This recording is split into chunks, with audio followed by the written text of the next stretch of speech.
So part 6 में हम discuss करें डाइस्क्राइड जो कि दो शुगर से मिलकर बना हुआ कंपाउंड होगा।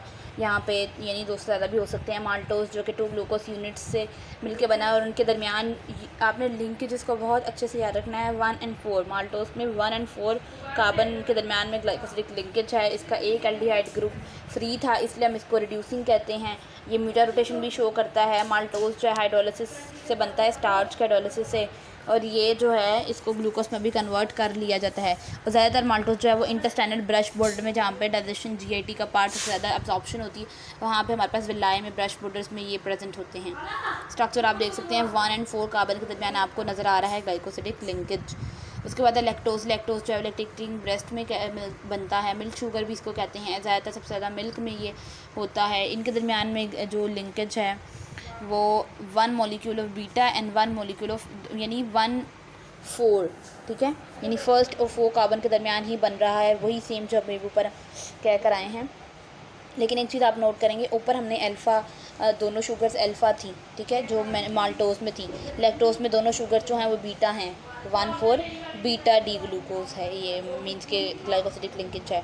स्ट्रक्चर आप वही देख सकते हैं, बीटा 1,4 ग्लाइकोसिलिक लिंकेज।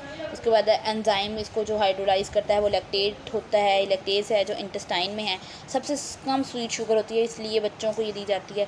फिर एक रिड्यूसिंग शुगर है, फिर क्योंकि इसका एक जो इसका एल्डिहाइड ग्रुप है वो फ्री है। म्यूटा रोटेशन भी शो करता है। जो बैक्टीरियाज हैं लैक्टोबैसिलस वगैरह, वो इसकी फर्मेंटेशन करवा देते हैं इनटू द लैक्टिक एसिड। ये देख सकते हैं आपने क्या क्या है। स्मॉल इंटेस्टाइन में लैक्टोज किया, लैक्टोज जो कि बेसिकली मिलकर बना था लैक्टोज और ग्लूकोज से, तो लार्ज इंटेस्टाइन में जब जाता है तो उसके ऊपर बैक्टीरिया एक्ट करते हैं जो उसको फर्दर जो है स्प्लिट कर देते हैं। उसको कंपोनेंट्स में इसकी मेटाबोलाइजेशन करवा के यहाँ पे इसकी ब्लॉटिंग या डायरिया या डिहाइड्रेशन हो जाती है अगर ये ज़्यादा बॉडी में एक्यूमुलेट हो जाए और अगर लैक्टेज एंजाइम डेफिशिएंट हो जाए। उसके बाद है ये जो इस डिसऑर्डर का ट्रीटमेंट है जिसको हम लैक्टोज इंटॉलरेंस भी कहते हैं, जो ब्लॉटिंग डिहाइड्रेशन या डायरिया करवाता है। इसमें ट्रीटमेंट क्या है कि कंजप्शन ऑफ मिल्क यानी योगर्ट्स वगैरह, ये चीज़ी दही दूध वाली चीज़ें ज़्यादा इस्तेमाल ना की जाएँ। ग्रीन वेजिटेबल्स को जैसे ब्रोकली वगैरह इनको लिया जाए ताकि कैल्शियम इंटेक आपकी बॉडी में ज़्यादा रहे, उसका लेवल कम ना हो। और जो लैक्टेज हैं ट्रीटेड प्रोडक्ट हैं उनको भी जो है यूज़ ध्यान से करें। और ईटिंग से पहले जो है वो लैक्टेज की पिल्स की फॉर्म में उसको यूज़ करें ताकि वो जो लैक्टेज एंजाइम है वो आपकी बॉडी में लैक्टेज को यानी लैक्टोज को ब्रेक डाउन कर दे, ठीक है। फिर उसके बाद है सुक्रोज। आपको पता है सुक्रोज तो बहुत इंपॉर्टेंट शुगर है, इसको सैकरोज कह रहे हैं। टेबल शुगर जो हम घरों में आम चीनी इस्तेमाल करते हैं वो बेसिकली सुक्रोज ही होती है, ठीक है। सुक्रोज जो है फ्रुक्टोज और ग्लूकोज दोनों से मिलकर बनी है। नॉन रिड्यूसिंग है क्योंकि इसका कोई एल्डिहाइड या कीटो ग्रुप फ्री नहीं होता। लेकिन अगर हाइड्रोलिसिस हो जाए तो हाइड्रोलिसिस के बाद आपको पता है इसके प्रोडक्ट्स फ्रुक्टोज और ग्लूकोज ही होते हैं जो कि रिड्यूसिंग शुगर्स होते हैं। इसका लिंकेज याद रखिएगा, अल्फ़ा 1,2 ऊपर हम पहले अल्फ़ा 1,2 1,4 पढ़ा माल्टोज में, फिर लैक्टोज में बीटा 1,4 पढ़ा और अब हम सुक्रोज में अल्फ़ा 1,2 ठीक है पढ़ रहे हैं।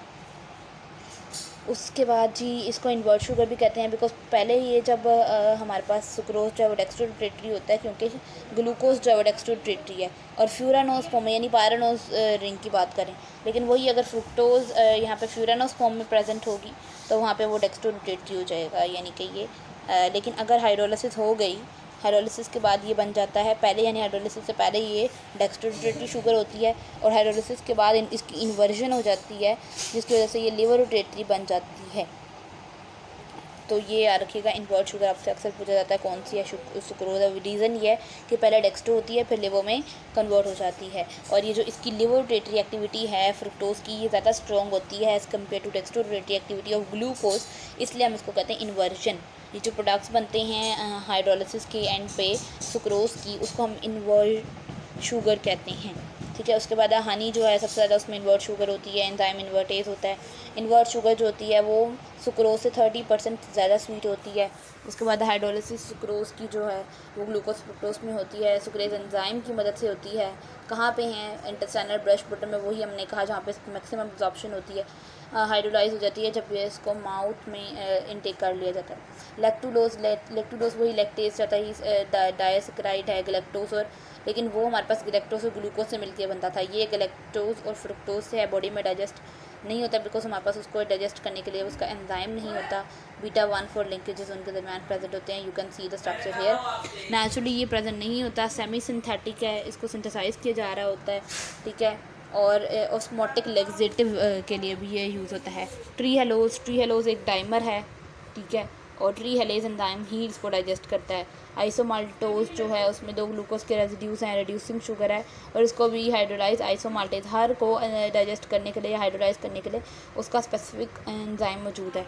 अगर आपको ऊपर कुछ नहीं भी समझ आया, you can see the detail या ओवरऑल जो इसमें बात थी वो इस टेबल में देख लें।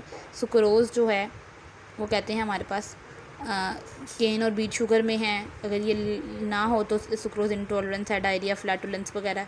लैक्टोज मिल्क मेमरी ग्लैंड्स वगैरह में है, लैक्टोज ना हो डायरिया वही, और जो है may be excreted in urine in pregnancy वगैरह।